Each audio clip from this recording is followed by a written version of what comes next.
ఆ మార్గం ఏమిటంటే ఆ నినవే ప్రజానికము వలె ఈ మహాదేవుని సన్నిధిలో ఏం చేయాలంటే పశ్చాత్తాపతులై ప్రార్థిస్తే ఆయన కనికరము చూపించేవారై ఉన్నాడు. హల్లెలూయా. అది తప్ప వేరే గత్యంతరము ఈ దేశానికి గాని మన ప్రాంతాలకు గాని లేదు అనే సత్యాన్ని మనం గుర్తుపెట్టుకోవలసిన వారమై ఉంటూ ఉన్నాం. ఎందుకంటే దేవుడు కనికర సంపన్నుడై ఉన్నాడు. ఎన్నో ప్రమాద గంటికలు మోగుచున్న కాలం ఇది. నీ కుటుంబానికి విరోధంగా, నీ వ్యక్తిగతానికి విరోధంగా, నీ వ్యాపారమునకు విరోధంగా, నీ ఉద్యోగానికి విరోధంగా, దైవజనుడని సేవకు విరోధంగా, అదే రీతిగా నీ జీవితంలో కుటుంబ జీవితానికి విరోధంగా ఇలాగ వివిధ రీతులుగా సాతానుడు దాడి చేయటానికి ప్రయత్నిస్తూ ఉండగా నా దేవుడు కృప చూపించి ఆయన కనికరించేవాడై ఉన్నాడు. హల్లెలూయా. దేవుడు కరుణా సంపన్నుడై ఉన్నాడు. ఎఫెసీ పత్రిక 2వ అధ్యాయం 4వ వచనములో కనబడుతుంది. ఎఫెసీయులకు రాసిన పత్రిక 2వ అధ్యాయం 4వ వచనములో దేవుడు ఎవరై ఉన్నాడంటే కరుణా సంపన్నుడు. హల్లెలూయా. ఆయన దగ్గర బోల్డ్ కరుణ ఉంది. ఆయన కటాక్షించేవాడు, ఆయన కనికరించేవాడు. కనికరము చూపని చాలా మంది లోకములో నేడు ఉన్నారు. నేను ఏమి పేర్లెత్తి చెప్పను గాని మీకు అర్థమవుతుంది అనుకుంటున్నాను. మానవుని పట్ల కనీస కనికరము చూపించకుండా నిర్దాక్షిణ్యంగా ఒక చీమను నలిపేసినంతగా మానవుని చంపే అంత భయంకరమైన కఠిన హృదయులు లేరా? మానవుని చంపటం అనేది ఎంత తేలిగ్గా తీసుకుంటున్నారండి కొంతమంది. అలాగే అవయవాలను తొలగించటం ఎంత తేలిగ్గా తీసుకుంటున్నారు. ఇతరులపై దాడి చేయటం ఎంత తేలిగ్గా తీసుకుంటున్నారు. నా దేవుడే గనక నువ్వు చేసిన తప్పిదానికి, పాపానికి ఆ రీతిగా వ్యవహరిస్తే ఎంతమంది భూమి మీద నిలబడగలరు? నేను చేసిన తప్పిదానికి, నేను చేసిన పాపానికి, నేను చేసిన దోషానికి దేవుడే గనక చర్య తీసుకుంటే ఎంతమంది నిలబడగలరు? నేను నిలబడగలనా? కానీ దేవుడు ఆ పని చేయలా. ఈయన మన పట్ల కనికరాన్ని చూపిస్తూ ఉన్నాడు. ఈయన మన పట్ల జాలి చూపిస్తున్నాడు. అందుకే ఈ రోజు బ్రతికి బట్టగట్టి నేడు కూడా మనము సజీవుల లెక్కలో జీవిస్తున్నాం. ఈయన కరుణా సంపన్నుడు. హల్లెలూయా.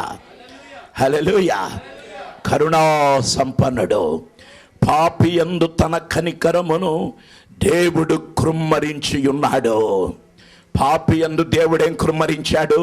తన కనికరాన్ని కృమ్మరించాడు. సహజంగా ఒక పాపిని చూస్తే మనం అసహ్యించుకోవటానికి ఇష్టపడతాం. ఎందుకంటే అసహ్యమేం పుడుతుంది మనకు, అదే కావాలని మనం కోరుకుంటాం. వాడు ఏమైతే నాకెందుకు, వాడిని ప్రేమించకూడదని కోరుకుంటాం. కానీ ఈరోజు గుర్తుపెట్టుకోండి, ఒక పాపిలో ఈ దేవుడు ఏం చేస్తున్నాడంటే ఆయన కనికరమును ఏకంగా కృమ్మరిస్తున్నాడు. అట్లాంటి దేవునికి చప్పట్లు కొట్టి స్తుతిద్దామంటారా? హల్లెలూయా. హల్లెలూయా. ఐశ్వర్యమును పాపి యొక్క రక్షణార్థమై ఉచితంగా ఆయన వినియోగించాడు. రోమా పత్రిక 9వ అధ్యాయము 23వ వచనం. రోమా పత్రిక 9వ అధ్యాయం 23వ వచనం. తన మహిమైశ్వర్యమును ఏం చేశాడంటే పాపి యొక్క రక్షణార్థమై ఆయన ఉచితముగా అనుగ్రహించాడు. దేవునికి స్తోత్రం కలుగును గాక. హల్లెలూయా.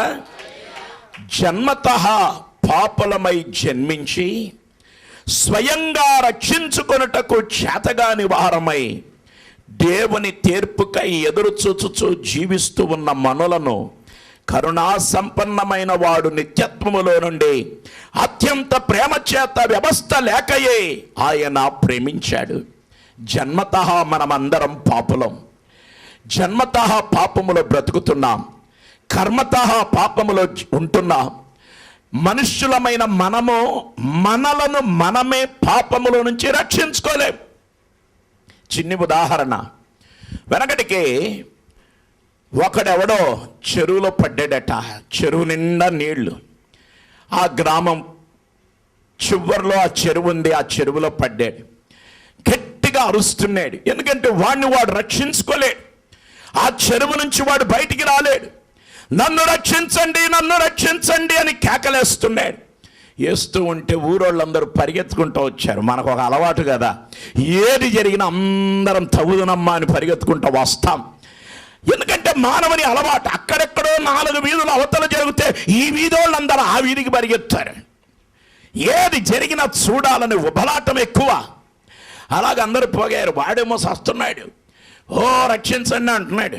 అందులో ఒకడు బాగా ఈత శాస్త్రం తెలిసినోడు, ఈతలో ఆరితేరిన గజ ఈతగాడు.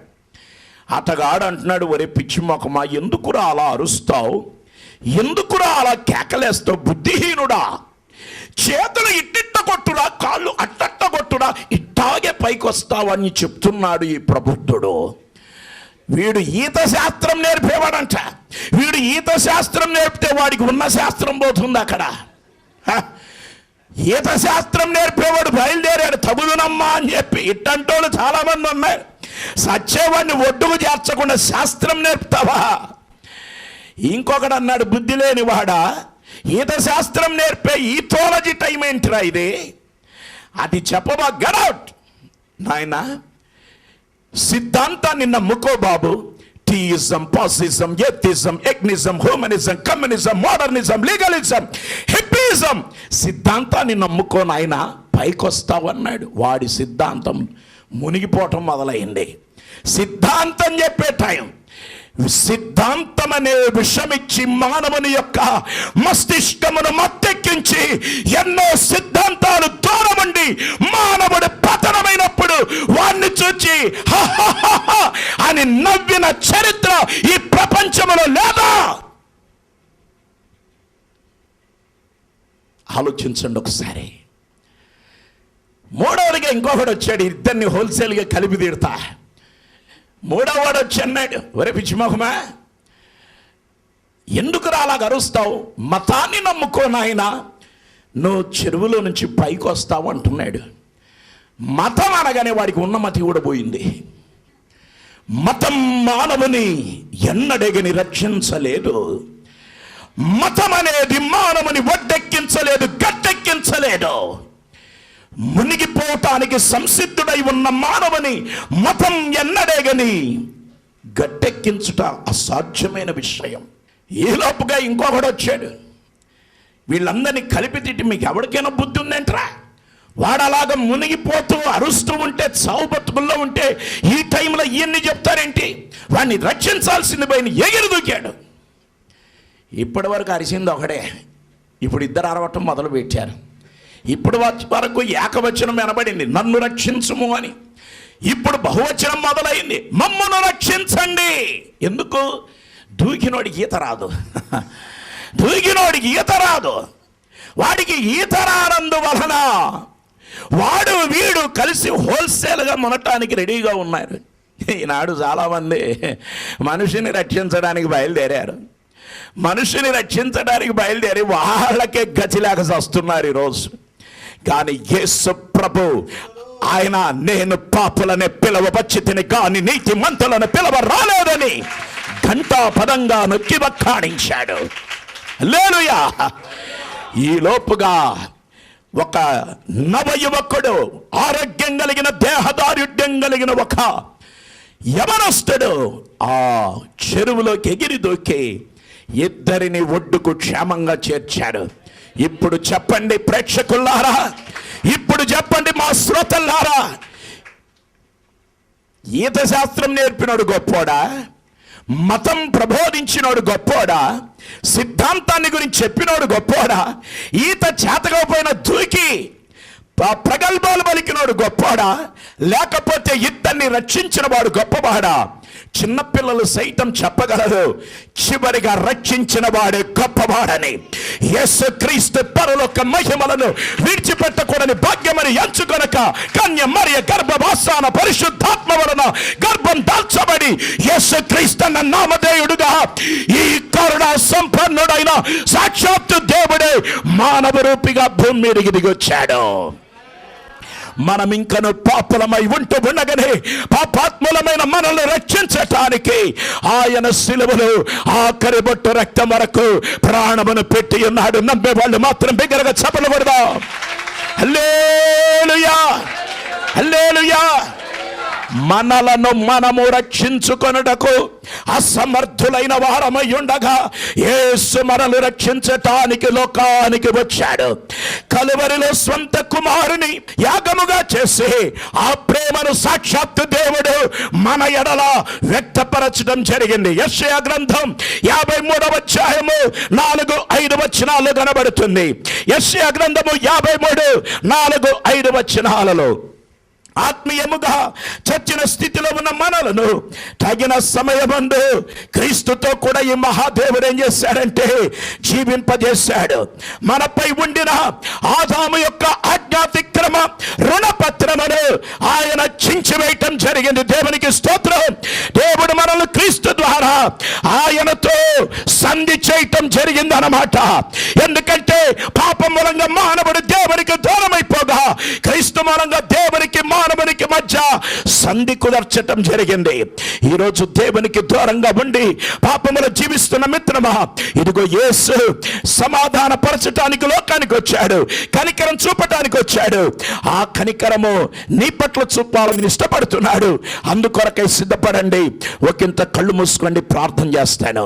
దయగలిగిన మా తండ్రి, ఇదిగో ప్రభువా, మీరు కనికరం చూపే గొప్ప దేవుడమని మేము విన్నాము నాయన. మా పట్ల మీరు చూపిస్తున్న కనికరముకై నీకు వందనాలు. ఈ మాటలు వింటున్నటువంటి ప్రతి వారిపై నీ కరుణా కృపాహస్తములను చాపి వారిని కనికరించమని ప్రార్థిస్తున్నా. ఏ పరిస్థితుల్లో ఉన్న యేసు నామములో వారు కనికరింపబడుదురుగాక. యేసు దివ్య నామములు వేడుకొనుచున్నాము తండ్రి. హల్లెలూయా. కరుణా సంపన్నుడు మీకు తోడుగా ఉండును గాక. ఆమేన్. God bless you. మన ప్రభు అయిన యేసుక్రీస్తు పేరట మరోమారు మీకు మా ప్రత్యేకమైన వందన వచనాన్ని తెలియజేస్తున్నాను. Agape gospel prayer temple ministries అన్న పేరట కొద్ది వత్సరాల క్రితము ఈ పరిచర్లు ఆరంభించబడ్డాయి. దేవుని కృపను బట్టి ఈ రాష్ట్రంలో ఆయా జిల్లాల్లో ఆయా ప్రాంతాలలో 14 మంది దైవ సేవకులం దేవుని పరిచర్ నిర్వహిస్తున్నాం.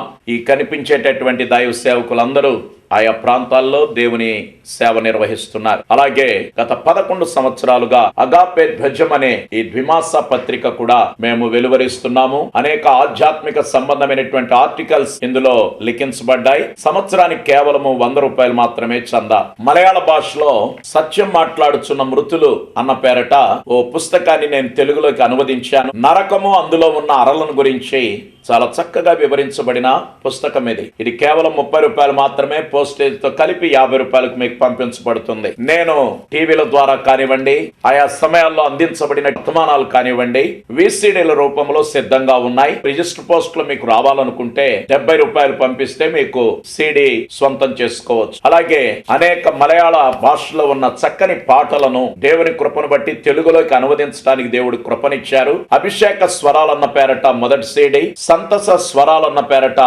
2వ CDని విడుదల చేశాం. కావలసిన వారు ఈ CDలు కొనుగోలు చేయండి. పోస్టేజ్ తో కలిపి 60 రూపాయలకు మీకు ఇది పంపించబడుతుంది. విజయవాడ పట్టణంలో భానునగర్ అనగా నూతనంగా వేయబడిన BRTS రోడ్ ప్రక్కన ప్రతి ఆదివారం ఉదయం 10 గంటల నుంచి 1:30 వరకు మా ఆరాధనలు నిర్వహించబడుతున్నాయి. అలాగే విజయవాడ బెంచ్ సర్కిల్ సమీపంలో DV మేనార్ ఎదురు సందులో ఫకీర్ గూడెంలో కూడా ప్రతి ఆదివారం ఉదయం 8:30 నుంచి 11 గంటల వరకు మా ఆరాధనలు జరుగుతున్నాయి. ఏ సంఘానికి వెళ్ళని వారు ఆత్మీయంగా మరింతగా ఎదగాలనుకుంటే రండి, మా ఆరాధనలో పాల్గొనండి, ఆత్మీయ దీవెనలు పొందండి. God bless you. మీ ప్రార్థన అవసరతలకై మమ్మలను సంప్రదించవలసిన మా చిరునామా పాస్టర్ PT వర్గీస్, ప్రేమ సువార్త ప్రార్థనా మందిరం, Bhanunagar, Vijayawada. Phone number 0866253792. Cell numbers 9492883377 మరియు 9493883377.